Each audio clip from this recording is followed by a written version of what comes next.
Non ammirare Vittorio Veneto, ma vieni a viverla.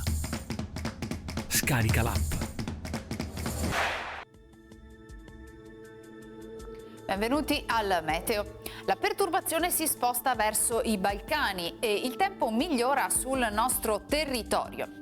Vediamo insieme il dettaglio di mercoledì 23 novembre. Sul Veneto, dopo una breve fase di maltempo, torna a splendere il sole. Sarà infatti una giornata all'insegna di un cielo sereno o al massimo poco nuvoloso, salvo nelle primissime ore dove potrà esserci una residua nuvolosità più consistente verso est. Temperature ancora stazionarie, minime tra 1 e 6 gradi, massime invece comprese tra 9 e 12 gradi. Spostiamoci ora sul Friuli Venezia Giulia.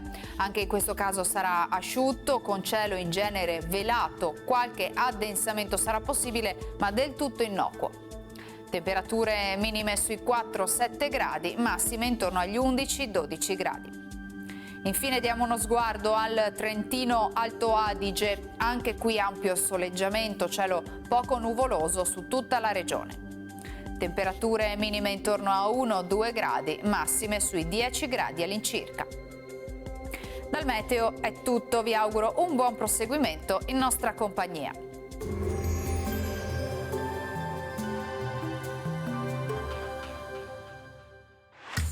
Non ammirare Vittorio Veneto, ma vieni a viverla. Scarica l'app.